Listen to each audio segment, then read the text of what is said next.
Neemias capítulo 8, a partir do versículo 13. A perícope do sermão dessa noite será do versículo 13 até o versículo 18. A parte final do capítulo 8 de Neemias.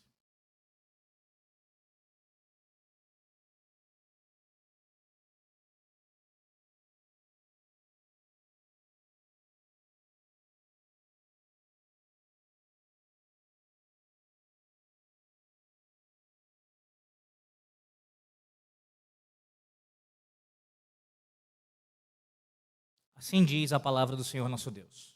Neemias 8, versículo 13 em diante. No dia seguinte, ajuntaram-se a Esdras, o escriba, os cabeças das famílias de todo o povo, os sacerdotes e os levitas, e isto para atentarem nas palavras da lei. Acharam escrito na lei que o Senhor ordenara por intermédio de Moisés que os filhos de Israel habitassem em cabanas durante a festa do 7º mês, que publicassem e fizessem passar pregão por todas as suas cidades e em Jerusalém, dizendo: saí ao monte e trazei ramos de oliveiras, ramos de zambujeiros, ramos de murtas, ramos de palmeiras e ramos de árvores frondosas, para fazer cabanas, como está escrito. Saiu, pois, o povo, trouxeram os ramos e fizeram para si cabanas, cada um no seu terraço, nos seus pátios, e nos átrios da casa de Deus, e na praça da porta das águas, e na praça da porta de Efraim. Toda a congregação dos que tinham voltado do cativeiro fez cabanas, e nelas habitou. Porque nunca fizeram assim os filhos de Israel, desde os dias de Josué, filho de Num, até aquele dia, e houve muito grande alegria. Dia após dia, leu Esdras no livro da lei de Deus, desde o primeiro dia até o último, e celebraram a festa por 7 dias. No 8º dia, houve uma assembleia solene, segundo o prescrito. Amém. Oremos mais uma vez.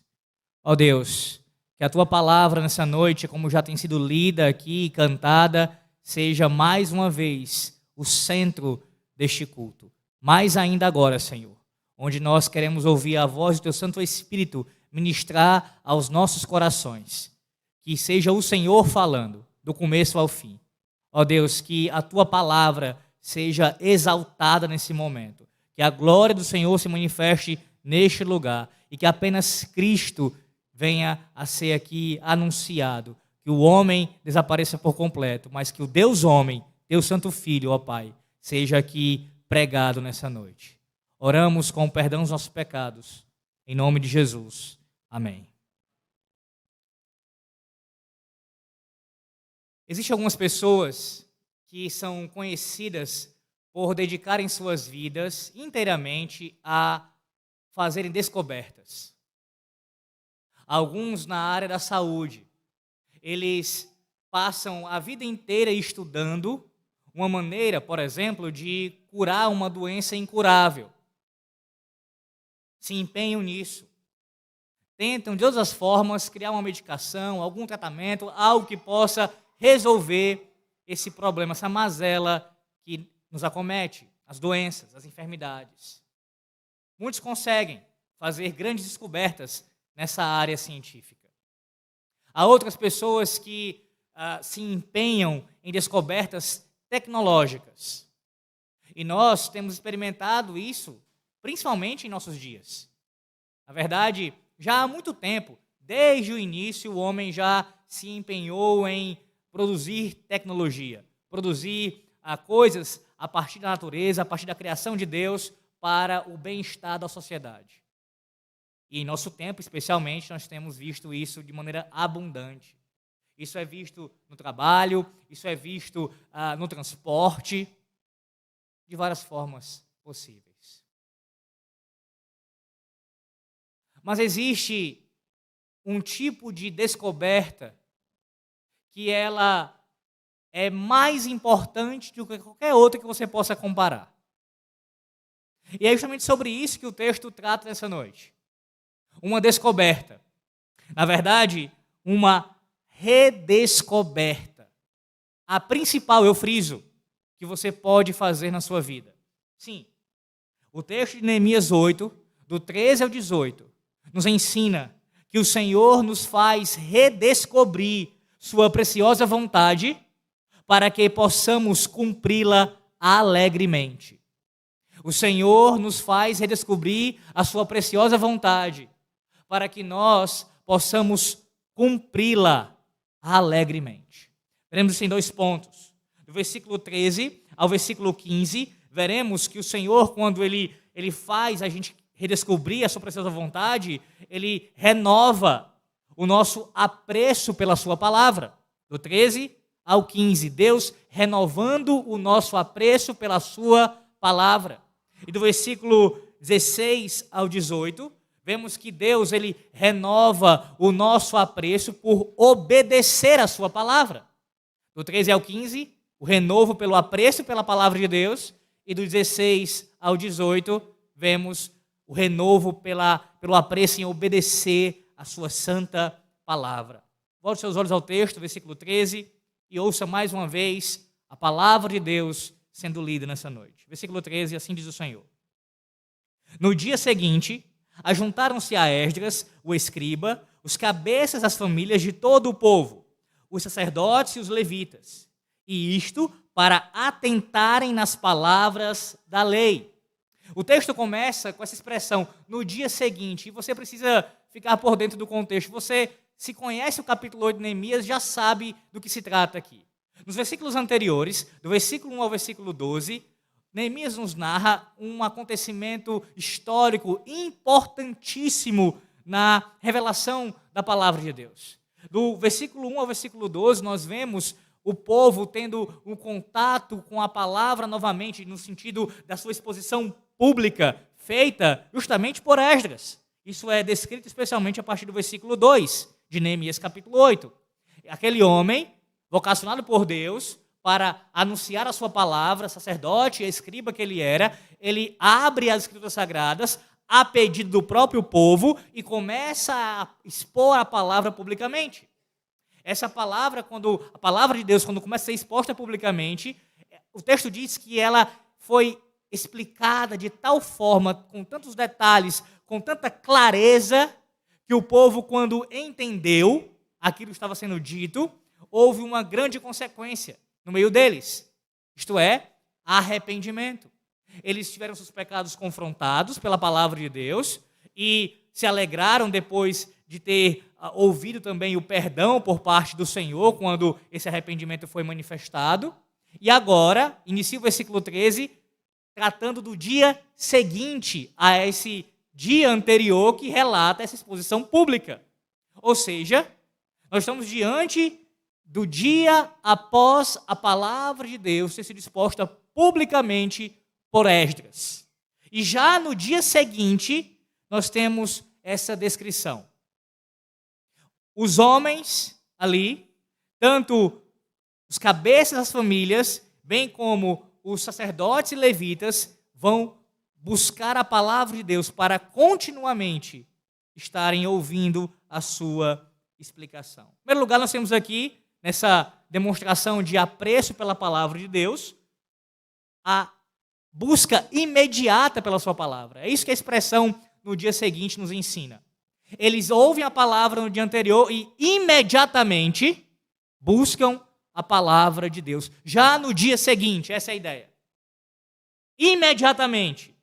Não esperaram muito tempo. Logo, assim que puderam, estavam mais uma vez buscando instrução da palavra de Deus. Em segundo lugar, nós vemos aqui que não apenas essa busca ela é imediata, mas ela também tem uma outra característica, ela é voluntária. Não há coerção, não há aqui alguém tentando, o próprio Esdras, obrigando-os a buscarem a instrução. É voluntariamente. Eles estão desejosos, eles estão querendo buscar a palavra por conta própria. Então, é imediatamente e é voluntariamente. Mas, em terceiro lugar, o que nos também sobressai aqui diante dos nossos olhos, outra característica importante desse versículo 13, é quem busca, como eu já li por 2 vezes. Quem está buscando? Quem está buscando imediata e voluntariamente? Os cabeças das famílias e os sacerdotes e levitas. São esses que estão à frente nessa busca incessante pela palavra de Deus. E em quarto lugar, você também observa nesse versículo 13, uma postura adequada, uma postura reverente, atenta, uma postura concentrada e consciente de que eles estavam diante da palavra de Deus e ela merecia toda a reverência. Tudo isso é visto aqui. Uma busca voluntária, imediata, voluntária, por parte dos líderes e também de maneira atenta, atenciosa. Percebe? Não houve aqui um esfriar, não houve aqui um demorar em buscar a palavra novamente. Eles não são daquele tipo de pessoas que escutam a palavra sendo ensinada publicamente e tem aquele primeiro impacto com o ensino, mas depois esfriam, não. Estes homens estão, pelo seu exemplo, nos ensinando uma busca frequente pela palavra de Deus. Não, eles não são do tipo de pessoas que escutam um sermão, que mexe com seus corações no primeiro momento, mas que fica por ali. Não, eles estão buscando continuamente. Não impactados apenas com o primeiro momento, mas constância é demonstrada no comportamento desses homens. Eu pergunto a você nessa noite, você tem se disposto, à semelhança desses homens aqui, buscar a palavra de Deus com essa frequência, com essa constância, com essa voluntariedade, com essa disposição? Ou você é do tipo de pessoa que apenas escuta o sermão no dia do Senhor, no culto matutino, no culto vespertino, isso te impacta no primeiro momento, isso mexe com você, isso até causa arrepios, choro, mas não passa disso daqui? Há pessoas que são assim. Elas vêm ao culto pela manhã, ou também à noite, e escutam o sermão, até com atenção, até com alguma reverência, até comentam após o culto sobre o sermão. Tem gente que ainda faz isso. Ainda comenta sobre o sermão após o culto. Há pessoas que conseguem conversar após o culto sobre o sermão. Há pessoas que ainda vão para casa falando sobre o sermão, no carro, andando pela rua. Há pessoas que ainda vão dormindo, antes de dormir à noite, no dia do Senhor, para chegar segunda-feira, também conversando no seu lar sobre o sermão. Ainda conseguem fazer isso. Mas já na segunda-feira, você é daqueles que já esqueceu tudo que foi pregado no domingo? Pela manhã e pela noite? Na primeira dificuldade, no primeiro desafio que você encontra no seu trabalho, na sua família, você já esquece o que foi ensinado no dia anterior?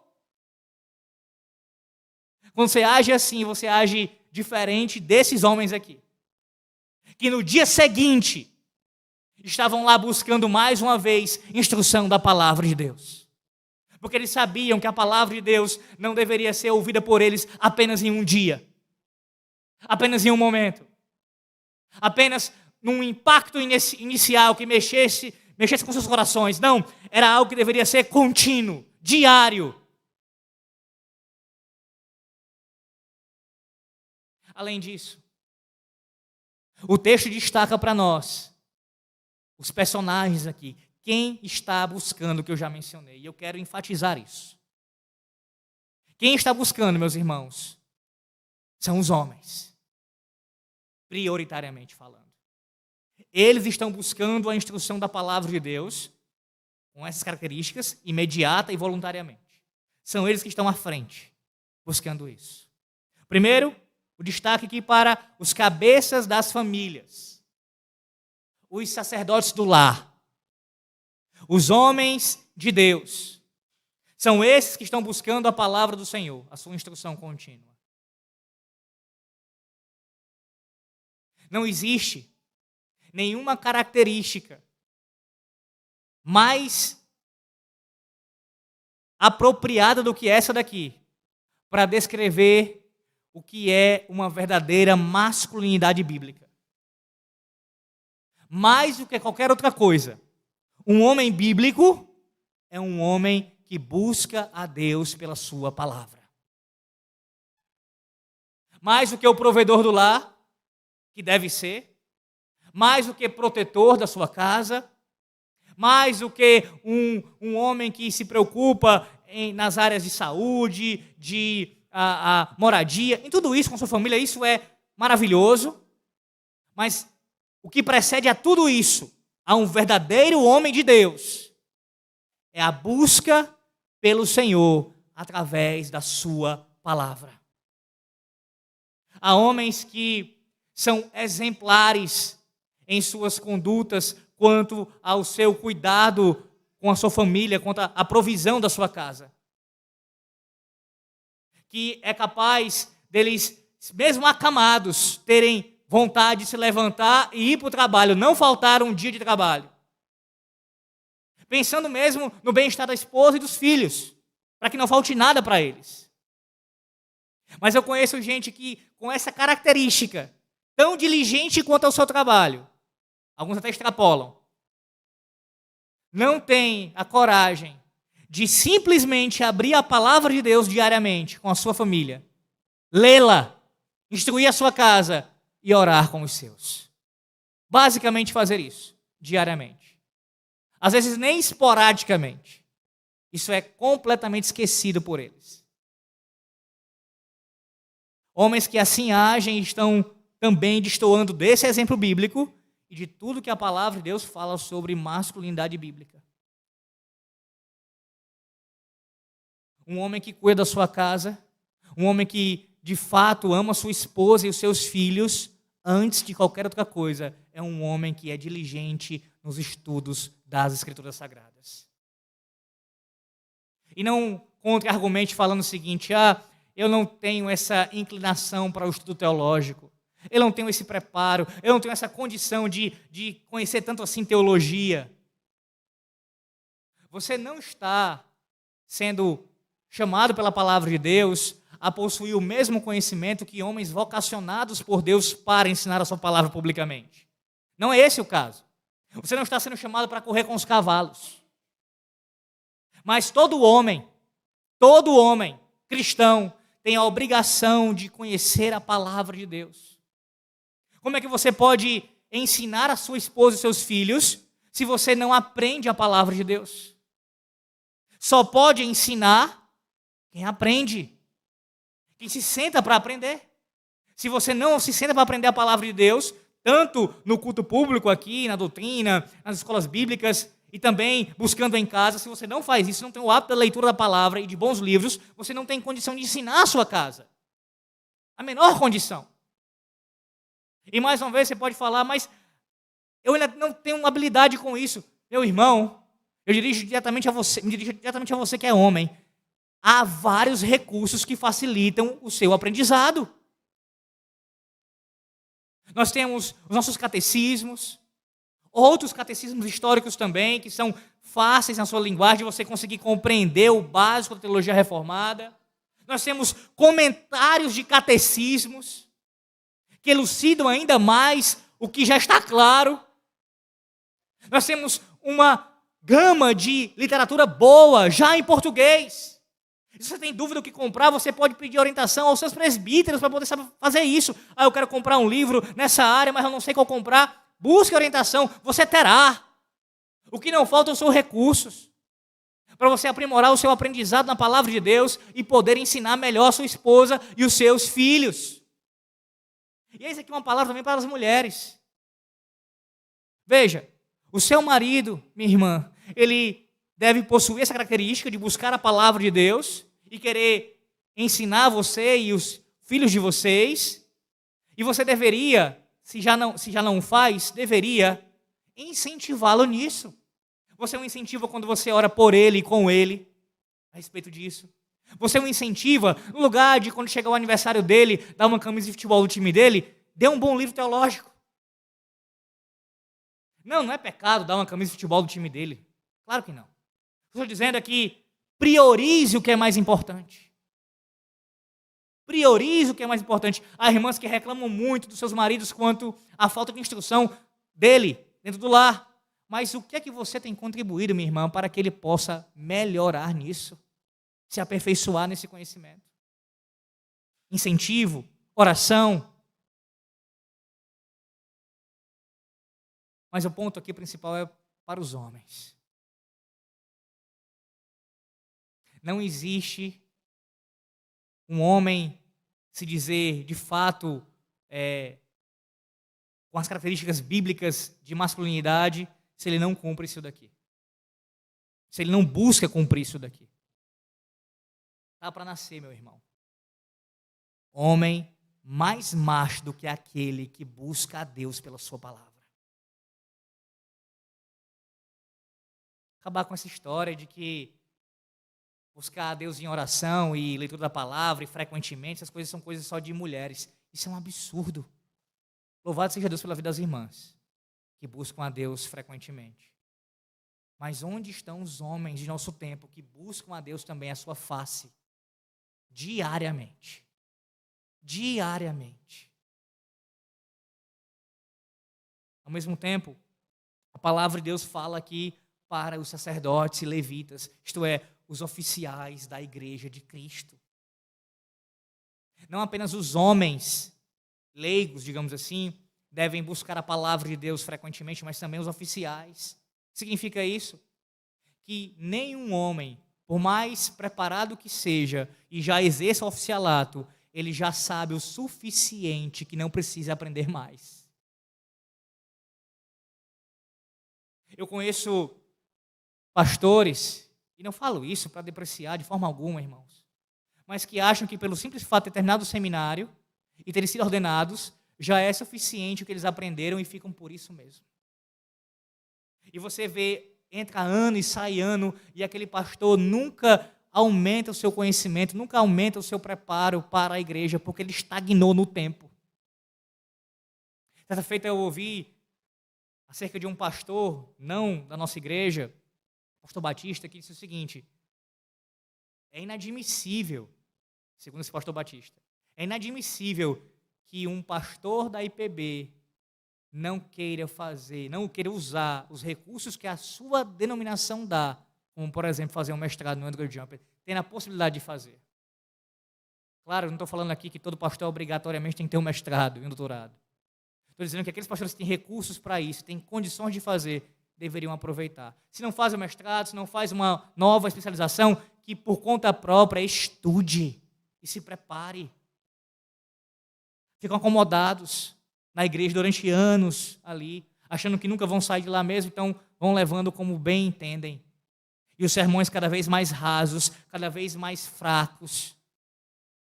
Até falava hoje mais cedo com um irmão, é aquela história que você já deve ter ouvido de outros pregadores por aí. O indivíduo ele sempre tem um sermão pronto, só falta o texto. Ele já sabe o que vai falar no domingo, ele já tem uma ideia do que ele vai dizer, porque flui da cabeça dele mesmo. E ele vai lá, escolhe um texto e começa a tentar encaixar o assunto que ele está falando com o texto. Por quê?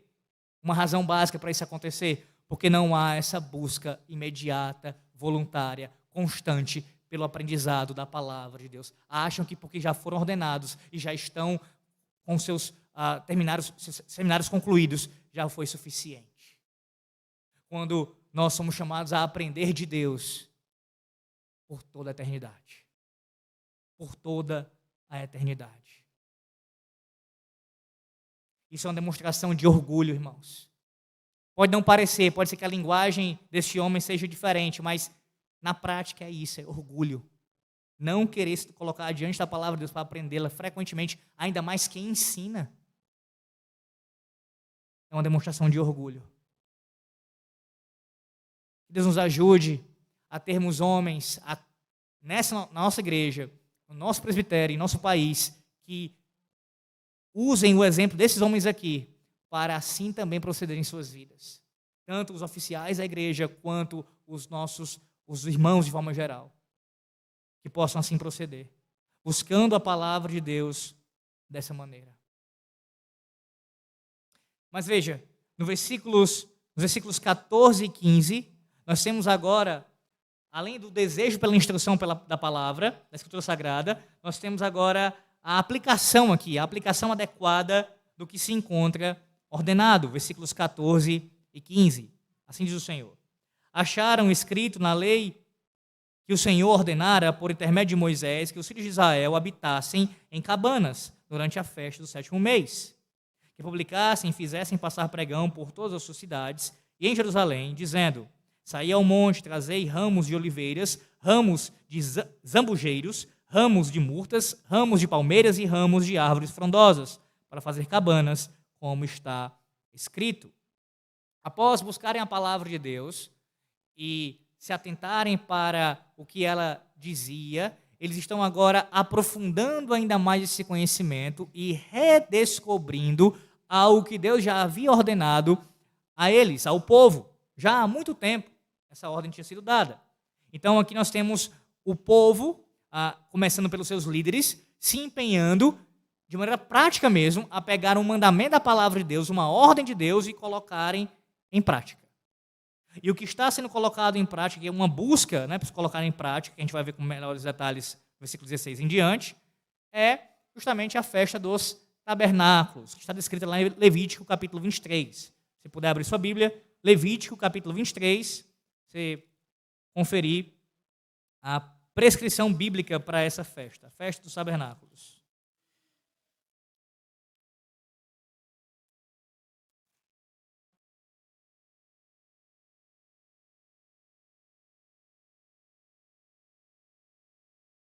A partir do versículo 40.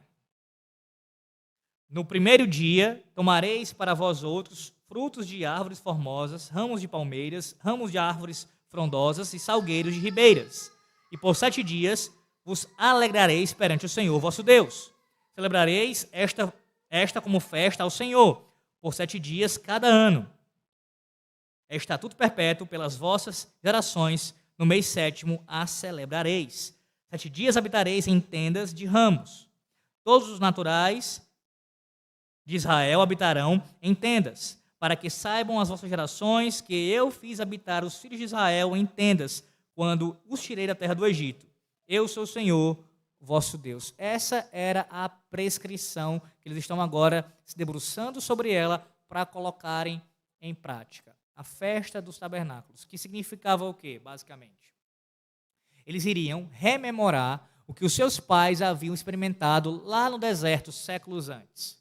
O Senhor, como nós sabemos, quando tirou o seu povo do Egito, libertou da escravidão, o conduziu pelo deserto e os fez ali peregrinos por aquela terra, pelo deserto, até chegar à terra prometida. E eles, no deserto, peregrinando, eles ali tinham a presença do tabernáculo e habitavam ali no deserto, adorando a Deus, até que Deus cumprisse a sua promessa de levá-los à terra prometida. Quando eles colocassem esse preceito em prática, eles iriam fazer o quê? Como diz o texto. Eles iriam fazer essas cabanas e durante uma semana, durante toda aquela festividade, durava uma semana, eles iriam ficar habitando naquelas cabanas. Por quê? Porque elas serviriam como uma espécie de memorial desse período que os seus pais, que os nossos pais haviam tinham vivido no deserto. Então era um memorial daquele período do deserto, para que eles lembrassem disso. Sim, aqui é uma obediência requerida da palavra de Deus, pois Deus tinha ordenado, mas imagine os benefícios disso, meu irmão.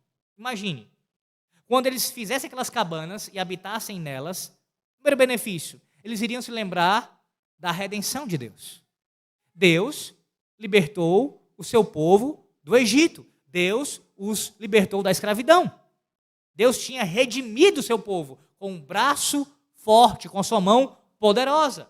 Quando eles habitassem aquelas cabanas durante uma semana, eles iriam se lembrar disso, dessa obra maravilhosa de Deus no deserto, ou melhor dizendo, antes de chegar ao deserto. Segundo lugar, nós temos aqui também uma lembrança, um benefício maravilhoso de que durante a peregrinação do deserto, Deus estava com o seu povo.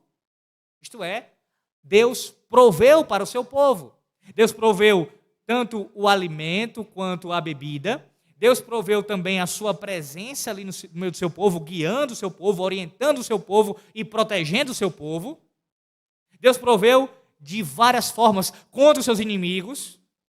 Então, obedecer a esse mandamento, além de ser uma coisa que era obrigatória a eles, como povo de Deus e como é a nós, também traria inúmeros benefícios. Redenção, lembrar disso, da provisão e, principalmente, da fidelidade pactual de Deus. O mesmo Deus que havia libertado o seu povo e sustentado durante o deserto, o conduziu à terra prometida. E esse mesmo Deus tinha feito este povo aqui regressar de um outro cativeiro, mostrando assim a sua fidelidade pactual, que ele estava no meio deles, cuidando de cada um deles. Então não é sem sentido, porque se você parar para pensar um pouquinho sobre isso, imaginar a parte da instrução da palavra de Deus, pode parecer para você uma coisa sem sentido. Por que pegar esses ramos, fazer cabanas, ficar morando nelas durante 7 dias? Que coisa estranha. Mas veja, tudo tem um significado. O mandamento divino possui instrução, ele é pedagógico, ele é instrutivo. Deus pode dar uma ordem, e o próprio fato de ele dar a ordem já nos obriga a obedecer. Mas aprove ao Senhor que nessa obediência nós também somos instruídos. Aprendemos com isso. E além de aprendermos, a nossa fé é edificada. Porque nos lembramos dos atos redentores de Deus no passado e nos traz edificação da nossa fé no presente, de que Deus continua cuidando de nós e que nos conduzirá à terra prometida, no caso, a Canaã celestial. Percebe? De forma alguma isso aqui é sem sentido. Você diga, mas Alex, a gente não tem mais que cumprir essa festa dos tabernáculos. A gente sabe que Cristo cumpriu, isso foi cumprido em Cristo, toda a lei cerimonial. Mas o que foi que você, hoje pela manhã, provou mais uma vez? De uma ordenança de Deus, a saber, a ceia do Senhor, do corpo e do sangue de Cristo, algo que não é apenas um memorial, é um sacramento, mas também é um memorial, que te lembra da redenção, que te lembra da provisão de Deus, que te lembra que durante essa peregrinação que você está agora tendo nessa terra, Deus está com você e cuidando de você, e que aponta lá para Jerusalém celestial. E se você observar a ceia sem o amparo bíblico, sem o respaldo da palavra de Deus, o que a palavra de Deus explica sobre a ceia do Senhor, pode parecer algo sem sentido. Por que que tomar um pão e um pouco de vinho, o que isso vai trazer benefício para mim? Inúmeros. Quando isso é feito pela fé, com essa instrução da palavra de Deus, entendendo a ceia do Senhor. Por que eu estou usando o exemplo da ceia do Senhor? Porque mesmo de maneira mais enxuta, bem mais enxuta, na nova aliança nós ainda temos elementos de culto que mexem também com os nossos sentidos. Que a gente prova, que a gente olha, que a gente sente o cheiro, que a gente toca. E Deus usa disso de forma condescendente para que a nossa fé seja fortalecida.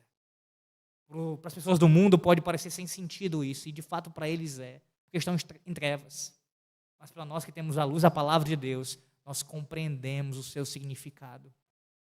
E isso é alimento para nossas almas. As prescrições de Deus, meu irmão, elas devem ser, sim, obedecidas por nós. Porque Deus pode, tem toda a autoridade para ordenar e nós temos que obedecer.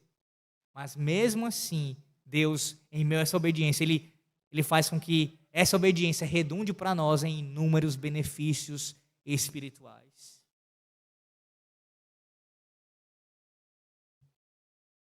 Percebe como Deus renova o nosso apreço pela sua palavra e ao mesmo tempo renova também o nosso apreço por obedecer a sua palavra?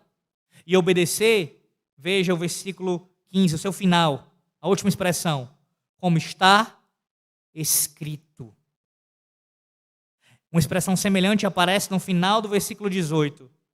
Segundo o prescrito.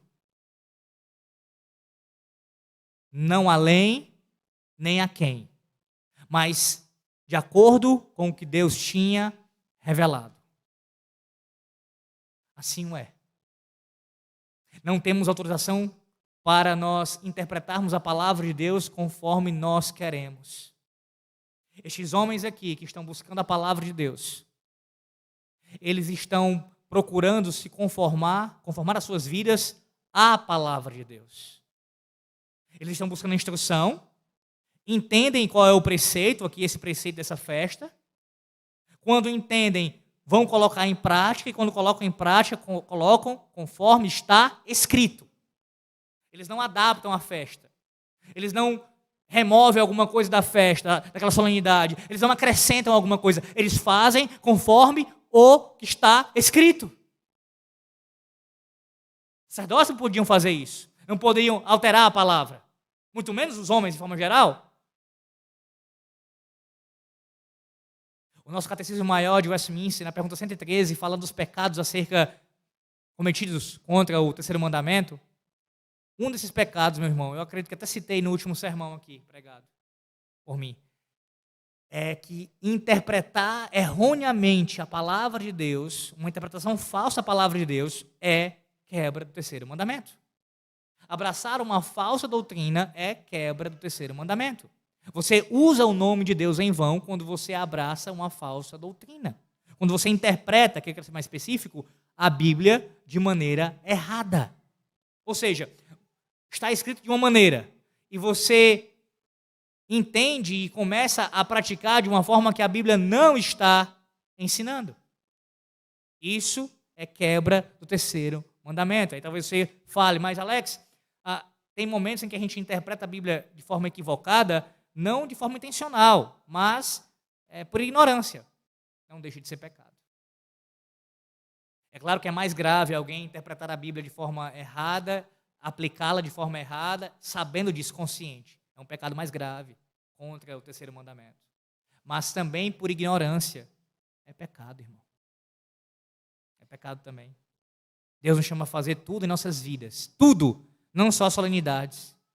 Não somente as suas ordenanças litúrgicas.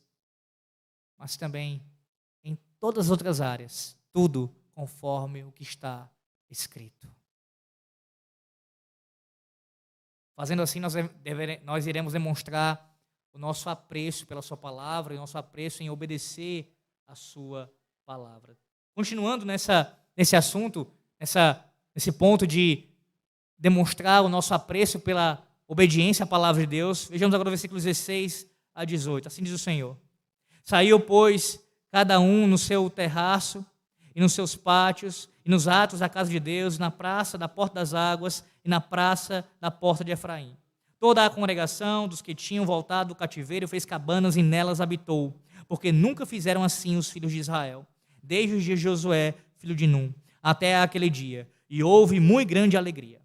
Dia após dia, leu Esdras no livro da lei de Deus, desde o primeiro dia até o último, e celebraram a festa por 7 dias. No 8º dia, houve uma assembleia solene, segundo o prescrito. Veja que agora, destacado aqui, já se menciona antes o povo, mas agora há um destaque ainda maior para toda a congregação. Todo o povo está também buscando obedecer a palavra de Deus. O que é isso, senão a influência dos cabeças? Os homens que buscam a Deus, que buscam instrução na sua palavra, sacerdotes da igreja, no sentido público, e sacerdotes do lar, eles influenciam com o seu comportamento. Não espere, homem, que a sua esposa e os seus filhos busquem a Deus se você não o faz. Sim, é bem verdade que há mulheres que temem a Deus e filhos também que temem a Deus, mesmo quando o pai está faltando nessa área. Mas isso, via de regra, não é o que acontece. Não é o que acontece. Por graça de Deus, por sua misericórdia, Deus tem compaixão nessas vidas, essas pessoas ainda chegam a buscá-lo, mesmo sem estar faltando a influência daquele que deveria estar ali presente fazendo esse papel. Mas o que deveria estar acontecendo ordinariamente é o homem dando o exemplo para que os que estão debaixo da sua liderança, possam buscar também ao Senhor, assim como ele. Não há garantia alguma que nossos filhos servirão a Deus assim como nós servimos. No sentido de garantia que eu falo que é impossível um filho de crente se desviar. É claro que isso pode acontecer. Nós temos exemplos bíblicos disso e quando olhamos para a história, sabemos que há homens e mulheres que mesmo tendo pais piedosos, não temeram a Deus e morreram sem se arrepender dos seus pecados. Contudo, isso é uma exceção. Quando um homem e uma mulher, começando pelo homem, buscam a Deus incessantemente em seu lar, tanto na sua fala como no seu comportamento, as promessas da aliança alcançam essa casa. De forma geral, o que nós vemos, vou repetir, não significa dizer que todo filho de crente, por causa disso, está salvo. É claro que não. Mas essa influência é tão poderosa que Deus usa disso como instrumento também para a conversão dos filhos da aliança. Quando falta esse exemplo, o pai contribui para o filho se afastar do Senhor. Como é que você pode desejar que o seu filho tenha prazer de ler a Bíblia se você não tem? Como é que você pode desejar que a sua filha, que a sua esposa mesmo tenha prazer de fazer o culto doméstico se você não vai e faz isso, você não os guia, não os conduz nesse sentido? Você não é o primeiro a demonstrar isso pelo seu exemplo. Toda a congregação, todo o povo acompanhou aqueles homens na busca pela instrução da palavra de Deus. Uma outra característica que importante que mostra essa busca agora de todo o povo junto, ela é semelhante ao que eu vou citar agora, o que acontece no versículo 13. No versículo 13 começa com no dia seguinte, uma ideia de algo imediato, uma busca que acontece de maneira depressa, rápida. A mesma ideia está presente aqui nesse segundo bloco. Dia após dia, versículo 18. A ideia de uma busca rápida, imediata e constante.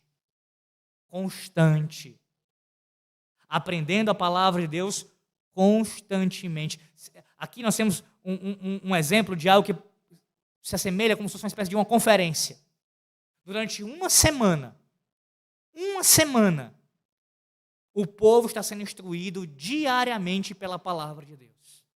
Não há cansaço, não há fadiga, não há desinteresse, mas há uma busca constante, diária. Como uma conferência que dura, algumas conferências duram uma semana. Ou então um retiro, um acampamento. Dura menos que isso, 3 dias, 4 dias, dependendo do feriado. Você já foi a um acampamento, a um retiro? Pela igreja? Retiros que são bem feitos pela igreja são maravilhosos. Quando o foco é a palavra de Deus. São 3, 4 dias de muito aprendizado da palavra de Deus, de adoração ao Senhor, de comunhão com os santos, um tempo que a gente não tem no dia a dia uns com os outros, essa que é a verdade. E ali a gente fica 3, 4 dias direto, um olhando para o outro, conversando, tendo momentos maravilhosos. Também do lazer. E isso é importante. Uma instrução pública também assim, mais extensa. Por outro lado, há pessoas que vivem só disso. Como assim? Se no primeiro caso eu falei no versículo 13, há aqueles que são impactados pelo sermão do domingo e na segunda-feira já esquecem, há outros que até buscam mais do que o domingo. Passam uma semana numa conferência ou 4 dias num retiro. Mas é só isso durante o ano todo. São ratos de retiro. Pessoas que só buscam ir à igreja quando a igreja vai se organizar para viajar. Você conhece alguém assim? Conheço muitos. Há alguns anos atrás, quase 10 anos atrás, eu fui convidado para pregar num retiro de uma igreja, não da nossa denominação, de uma outra denominação. Eu já estava na IPB. E lá tinha mais de 100 pessoas esse retiro. Mais de 100 pessoas. A maioria jovens. E eu fui chamado para pregar sobre a depravação total, no domingo pela manhã. Preguei, fiquei lá os dias do retiro com aqueles irmãos. E se você me perguntar quantos daqueles ainda estão na igreja no dia de hoje, eu posso lhe afirmar que vários deles já não estão mais congregando em lugar algum. Mas no mundo. Mas deixa aquela igreja, porque ela acabou não mais continuando o seu trabalho, mas se ela tivesse continuado, organizar um novo retiro, ver se não aparecia um monte de novo. Pessoas que vivem assim, de eventos, de movimentos. Você acha que é só no meu pentecostal? Que as pessoas buscam reuniões de oração, falsas profecias? Não, no meu reformado também tem gente que é do mesmo jeito. Seja pelas palestras teológicas que algum PhD virá falar, ou então um retiro, como eu falei, porque vai ter o lazer ali, o momento de jogar bola, de ir para a piscina. Pessoas que vivem assim. Toma até um susto, né? Mas eu nunca mais vi fulano. No dia do retiro aparece. A busca tem que ser constante, tem que ser diária. Momentos como esse de instrução sequencial durante uma semana são maravilhosos, seja conferência ou não. Mas a gente não pode parar no último dia da conferência. Acabou a conferência, acabou o retiro, a vida continua. Diariamente, continuamente, buscando a instrução da palavra de Deus. Uma outra característica também que aparece aqui, meus irmãos, essa obediência à palavra do Senhor, é o destaque que Neemias dá para a singularidade dessa solenidade aqui. É dito no versículo 17 que desde os dias de Josué, filho de Num, até aquele dia, porque nunca fizeram assim, desde os dias de Josué.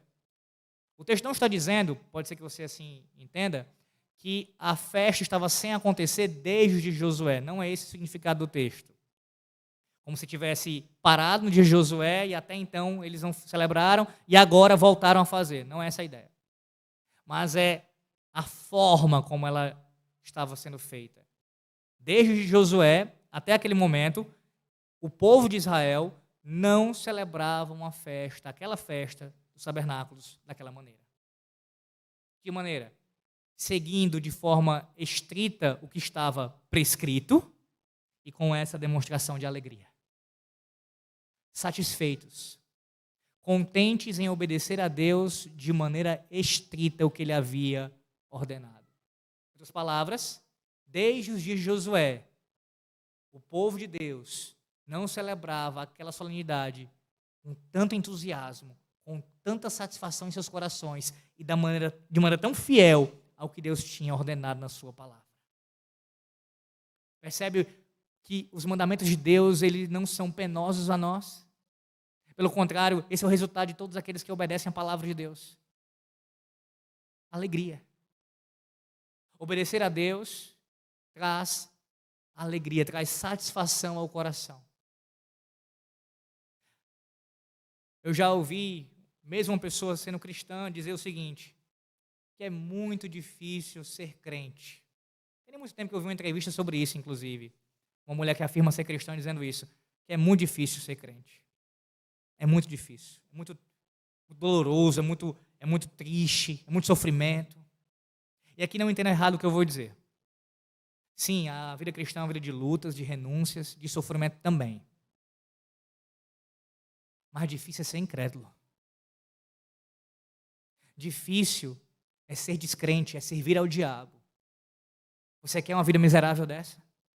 Alguém que vive em trevas, que não conhece a Deus, que não vive para a sua glória, que cria os seus filhos, como diz o ditado, né? Como cria batata, sem o cuidado devido, sem a atenção devida pela palavra de Deus, que o casamento é de qualquer jeito, que a vida financeira é desregulada. Você quer uma vida como essa? E principalmente, que está apartado de Cristo, que não tem esperança nenhuma após a morte? Nenhuma! Isso é uma vida difícil. Isso é uma vida impossível de ser vivida em paz, com alegria. Toda satisfação que o ímpio tem, coloque na sua cabeça isso, ela é momentânea e ela é enganosa. Ele se ilude com o sexo fácil, ele se ilude com o dinheiro, ele se ilude com as coisas desse mundo e alimenta o seu coração com essas coisas e tem ali uma suposta alegria. Mas a palavra de Deus diz que aqueles que obedecem aos mandamentos, que amam a sua palavra, a sua lei, esses sim provam dessa alegria. Esse sim. E que alegria. Grande alegria, diz o texto. Grande alegria em fazer o que Deus tinha ordenado. Conformar as suas vidas à palavra de Deus. Não o que muitos têm feito em nossos dias. Tentar conformar a palavra de Deus às suas vidas. Não é assim? Você pega o texto bíblico, não se encaixa no que eu penso, então eu adapto o texto bíblico ao que eu penso. Não. O texto bíblico diz isso, eu vou moldar a minha vida a isso, pela graça de Deus. E assim haverá grande alegria. Ainda o texto nos diz, no versículo 18, que isso aconteceu, como eu disse, primeiro até o último dia. E no 8º dia, a parte final agora, houve uma assembleia solene, segundo o prescrito. Como já foi ensinado a vocês aqui por inúmeras vezes nessa igreja. Nós sabemos que o 8º dia, na antiga aliança, especialmente nesse contexto da festa dos tabernáculos, ele tem um significado especial, irmãos. O 8º dia, ele era como um vislumbre do que Deus faria na nova aliança. Isto é, a mudança do 7º para o primeiro dia da semana como o dia do Senhor, o dia do descanso. Na antiga aliança, o 7º dia foi separado por Deus para ser esse dia de descanso, o dia do culto solene, o dia que Deus se encontra com o seu povo de forma especial, o 7º dia. Mas mesmo na antiga aliança, o 8º dia, esse aqui descrito por Neemias, tinha também um destaque, tinha também um lugar especial. Como eu falei, ainda mais nesse contexto da festa dos tabernáculos. Qual era o 8º dia? O primeiro dia após o 7º. O dia que na nova aliança a Bíblia chama, em Apocalipse 1:10, dia do Senhor. Então, quando alguém falar para você, claro que aqui é uma síntese, espero um dia ainda poder aprofundar mais, mas quando alguém falar para você que de onde você tirou essa ideia de que o 7º muda para o primeiro dia, isso não começou no Novo Testamento, não. No Antigo Testamento, nós já temos base bíblica para afirmar que haveria sim uma mudança do 7º para o primeiro dia da semana. Por quê? Porque o 8º dia já recebe um destaque especial. Meus irmãos, quando eu descobri isso há alguns anos, eu fiquei maravilhado. Assim como com outras doutrinas. Nós professamos a religião cristã reformada, que é o povo do livro, do Antigo e Novo Testamento. Nós abraçamos apenas um testamento. Nós queremos a revelação de Deus completa, de Gênesis a Apocalipse. E tudo que nós professamos no Novo Testamento já encontra suas raízes no Antigo Testamento. Isso é maravilhoso. Porque o dia do Senhor, que foi instituído pelo Senhor já lá na criação, já no início, nós vemos o que Deus faria na nova aliança, mudando para o primeiro dia. Mas além disso, e eu quero destacar isso de maneira mais específica, esse 8º dia aqui, que deveria acontecer essa assembleia solene, esse culto público, nos evidencia, nos ensina que toda a vida do povo de Deus deve ser marcada pelo dia do Senhor. O dia do Senhor deve ser aquilo que determina, que marca as nossas vidas. Eu pergunto a você nessa noite. O dia do Senhor, ele tem sido o dia que marca a sua vida? Como assim, Alex? É a partir do dia do Senhor que você faz os seus planos? Com relação ao seu casamento, com relação aos seus filhos, com relação ao seu trabalho, com relação aos seus estudos, com relação a tudo na sua vida. Você se programa tendo como na sua mente, na sua cabeça, o dia do Senhor como norteador disso? Dos seus planos? Há pessoas que vivem, mesmo sendo cristãs, de uma forma como se o dia do Senhor não existisse. Como se ele não fosse importante. Um exemplo disso é pessoas que fazem uma viagem para uma outra cidade ou um outro país e nem mesmo se atentam para o fato de ver se tem uma igreja para congregar no dia do Senhor quando estiverem lá. Vão ver quando chegar lá e olhe lá se vão ver. Eu estou de férias. Estar de férias significa que você fica de férias de obedecer aos mandamentos de Deus. As suas férias têm que ser programadas, assim como as minhas, de acordo com o dia do Senhor também. Você ouviu hoje pela manhã, nós ouvimos, que o Senhor, Ele deixou um dia apenas na nova aliança para ser guardado. Apenas o primeiro dia da semana. Eu fico imaginando cristãos que falam sobre isso como se fosse um peso, uma coisa absurda, olhando para as festividades da antiga aliança. Várias festas deveriam ser guardadas conforme o prescrito. Enquanto na nova aliança nós temos um enxugar desse calendário, e nesse calendário, apenas o dia do Senhor a ser guardado. Mas aí você vê, por outro lado, a contradição de alguns cristãos que falam isso, dizem que é um peso, é um absurdo você querer 24 horas assim, dedicadas a Deus. Mas esses mesmos que falam isso, tratam outras datas tão importante quanto ou mais o dia do Senhor. E se preparam, e festejam, e se reúnem com muito mais afinco, muitas vezes, do que com o dia do Senhor. É uma contradição. Se um dia por semana é algo tão difícil e nortear a vida por isso é algo absurdo, imagine olhar para o calendário do nosso país, quantos feriados, quantas festividades, religiosas ou não, há.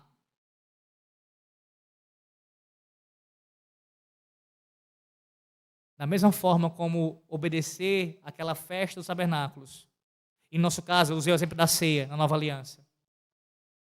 É uma ordem de Deus, deve ser cumprida como Ele ordenou e como Ele disse. E isso traz benefícios para nós, da mesma maneira que o dia do Senhor, meus irmãos. Quando você procura zelar pela guarda desse dia, você faz sim porque é sua obrigação, é a obediência sua devida a Deus. Mas há inúmeros benefícios de fazer isso. Ou você não poderia contar se você tivesse a oportunidade hoje para falar sobre isso? Após o culto mesmo agora, entre nós conversarmos. Quantas bênçãos o Senhor Deus te deu já hoje? Começando o seu dia. Vindo para cá. Quer exemplo de algumas? Hoje pela manhã, você ouviu a palavra de Deus sendo pregada pelo seu ministro ordenado. Hoje pela manhã, você cantou os salmos de Deus, a sua palavra inspirada. Você ouviu a palavra de Deus sendo lida também. Você orou. Você tomou do sacramento do Senhor, do pão e do vinho. Você teve também a comunhão dos santos durante o culto e após o culto, as conversações santas. Foi para sua casa, fez sua refeição, deu graças a Deus com sua família. Talvez alguns tiveram um cochilo, descansaram, voltaram para cá. Estão mais uma vez sendo abençoados por Deus no culto solene. Quantas bênçãos você pode citar só no dia de hoje? Principalmente Deus falando ao seu coração, diretamente. Seja repreendendo os pecados que não ser repreendidos, seja confortando, consolando, trazendo edificação a você. Quantos benefícios o dia do Senhor lhe traz. E isso é pesado? E isso é algo, motivo de tristeza? Claro que não. Só mesmo para aqueles que não entendem. Mas você que conhece o Evangelho de Cristo, que está em Cristo, o dia do Senhor, assim como qualquer ordenança da parte do Senhor, é um benefício para a tua alma. E contribui para a eternidade. Não é apenas para aqui e agora, mas tudo que você tem feito em obediência ao Senhor, isso contribui, isso ecoa na eternidade. Quero concluir com Zacarias, capítulo 14. Por favor, abra sua Bíblia em Zacarias, capítulo 14.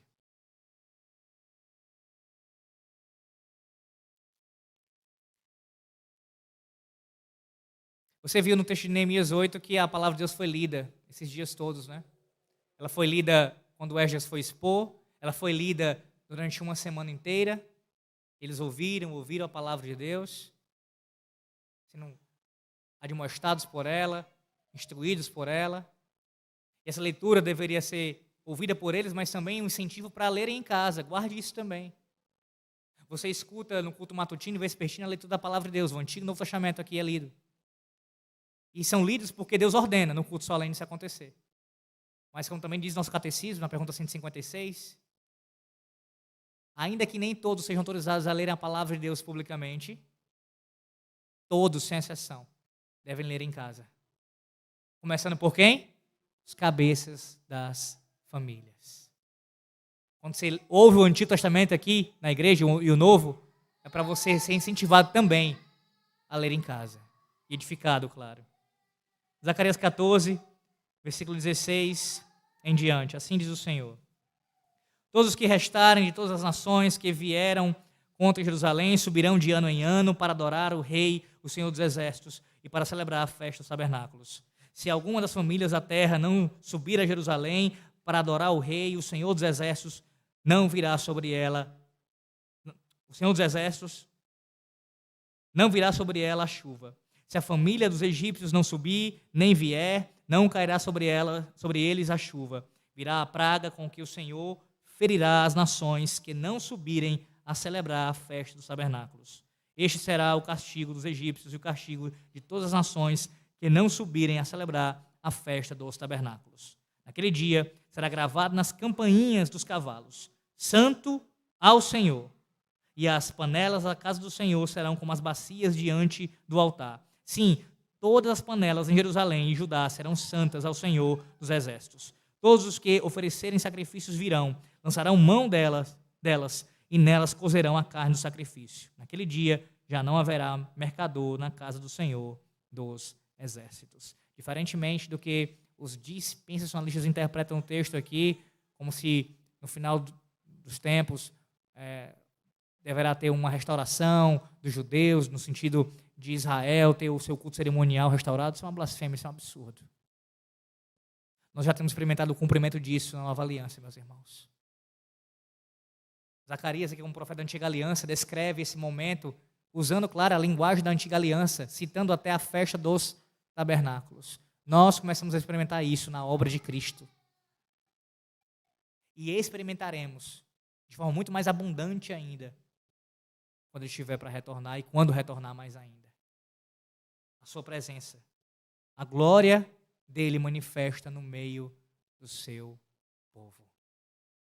É maravilhoso termos homens que se empenham no conhecimento científico e tecnológico para descobrirem coisas importantíssimas para a humanidade. Mas muito mais, muito melhor é quando nós, começando pelos cabeças das famílias, quando nós nos empenhamos em redescobrirmos os mandamentos de Deus, a sua palavra, diariamente. Porque quando nós assim agimos, Deus, ele renova o nosso apreço pela sua palavra e pela obediência a ela. Uma obediência que é demonstrada com alegria. Que Deus nos ajude, porque sem Cristo, qualquer obediência que você prestar, ela é inútil, ela não serve para nada. E se você consegue prestar alguma obediência, é porque o próprio Deus, Cristo, a sua obra também, nos incentiva a isso, nos conduz a isso. E por isso é aceita por Deus. Que o Senhor Deus continue nos abençoando a assim procedermos. Amém. Oremos ao Senhor. Ó Deus Santíssimo, nós te damos graças pela palavra do Senhor que foi pregada nesse momento. Graças, ó Deus, por nos lembrar das nossas responsabilidades, em termos um apreço maior pela Tua palavra, em considerarmos a Tua palavra, ó Deus, mais preciosa do que o ouro, mais preciosa do que qualquer bem dessa terra. Que o Teu povo, ó Deus, aqui reunido, e que esteja ouvindo essa palavra em algum outro lugar, ou venha ouvir, ó Deus, que venha assim agir, dessa maneira. Que a Tua palavra seja o mais importante de nossas vidas, mais do que o dinheiro, mais do que até a nossa família, mais do que qualquer outra coisa. A Tua palavra venha antes de tudo, Senhor. Pois o Senhor nos chamou por essa mesma palavra para adorar a Ti, para servir a Ti, para ter comunhão com o Senhor e vivermos, ó Deus, em obediência a essa palavra.